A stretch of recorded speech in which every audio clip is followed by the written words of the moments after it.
Great day. It was a great day. Happy to finish in straight sets. I think that was a big key for me, and I'm just very happy how I moved overall on the court. Physically, I felt great and felt recovered after the first match after playing for so long. So it was very disciplined performance today, and very happy with the way that I managed my game over the course of the match. Thank you. Yeah. Questions? Richard. After the five-setter, you said you were really kind of surprised by your energy, how good you felt after that. I imagine that's a pretty promising thing for you as you're moving forward. Yeah, definitely.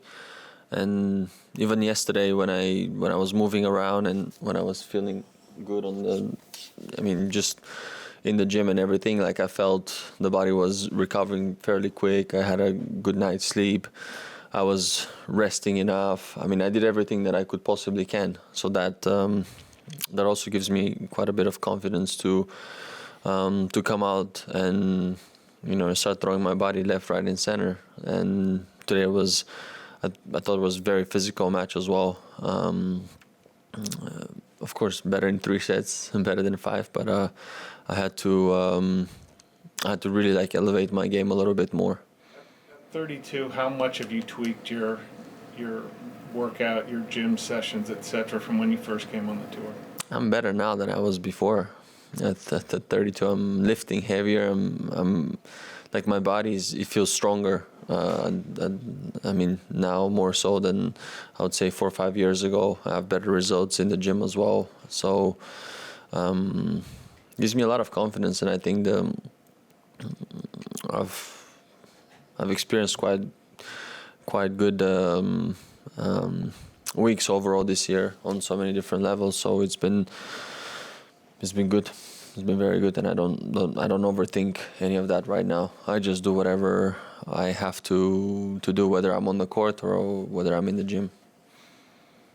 Stuart Miller from the New York Times. Yeah, you mentioned you had not just a good match today, but a good year. You reached the finals, first time in a while. You climbed back up in the rankings. What motivates you at this point? And beyond his question about the workout regimen, do you think about changing your style of play? I was going to say as you've gotten older, but maybe it's more as you've gotten stronger. Well, I know that there's quite a few things that I do on the court that agitates a lot of players. So I think I'm gonna stick to that for now. You can always alter the game a little bit and do a few things that are better, and I always want to improve. And I think that's entirely up to us as a team to sit down and discuss all that and see how what we can do better. In the same time, I'm motivated because I'm excited. I get a chance every day to do this, and yes, exactly. It starts with that, and I think I even now at that stage in my career, I think I'm more appreciative of every single day that I get to wake up and feel like, oh, I'm actually feeling good, body's great, so let's just go and play. Of course, you have a few eggs here and there. It's inevitable part, but in the same time, I'm trying to take things very naturally. Nothing is ever that good and nothing is ever that bad. So I guess you can call it maturity a little bit. I don't know. You sound surprised. I am. Howard. Hi, Grigor. Howard Fendrich with the Associated Press. Wanted to go back to your first round match for a moment, if I couldn't ask you about what your mindset is and your approach is when you're facing match points, the way you did there, and also when that happens, you get through it, you wind up winning. Does that free things up at all for you from a mental perspective as you move forward in the tournament? Well, it's never easy facing a match point. I think on the first one, if I remember, I was not only in the first one, on all 3, I was extremely aggressive. And one of them was a half volley that barely went over the net. So I don't know. I just tried to win the point and do whatever I could. And then I think on the other side, you I don't think like that anymore. Like if I win a match like that, for me, it's okay. I won this match, so I mean I appreciate it. Of course, I also had a bit of luck in the same time. I mean there were a few things that went my way, but I fought for it, and I mean victory loves preparation, and I think I've prepared extremely well for the prior to the tournament. I practiced a lot. I did a lot of hours on the court.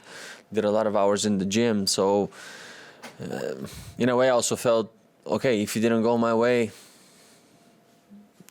what else can I do? But I had to go after it, and today was no different. I really wanted to get out there and give everything I had. Kurt. Kurt Streeter from the New York Times. Your game has, you have so much flow in your game and so much variety as you showed today.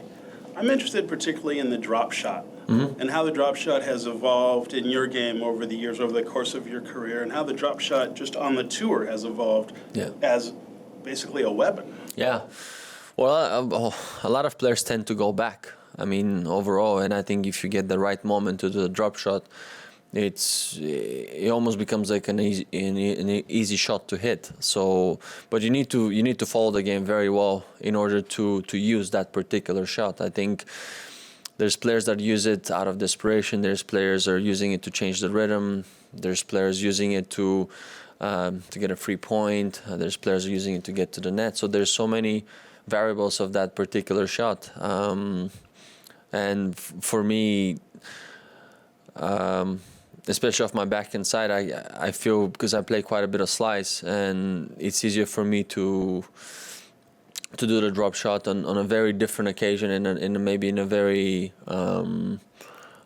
different moment throughout the match. So you don't know if it's going to be a slice down the line or a cross or a drop shot. So that also puts my opponents in a very uncomfortable position sometimes to kind of doubt them, or if I switch my grip a little bit too early. So it's an interesting shot that I think we're gonna be seeing it, I think, a little bit more. Andrew.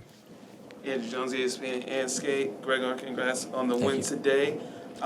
Just wanted to ask you, because you're one of the more classy, popular guys on tour, and something popular is the Barbie Oppenheimer whole debate. So have you seen any of the Barbie or Oppenheimer movies about that? I haven't seen it, but everyone is talking about it. I haven't had the chance to watch any of it. And can you talk about just with Sasha, again, in terms of that dynamic and being able to reverse what happened in Cincinnati, and then just the matchup and how he's still fearful of you just as well as anybody would, and how you played well today. He certainly took notice of that.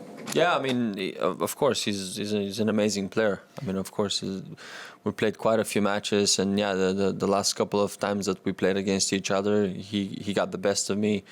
But of course, it's another match. I mean, I'm not gonna approach this match as any other exceptional match. It's just another round for me, and as I said, I'm always very focused on my side of the net. Of course, I appreciate the challenge and every player that I play against, and I think everyone has, each one on their own, they have a very different qualities when we get out there to play. So now I'm just gonna focus on that, and I have a day to recover, a day to see what I can potentially try to do like a little bit different, and structure a good game plan, and that's all. One last question, Richard.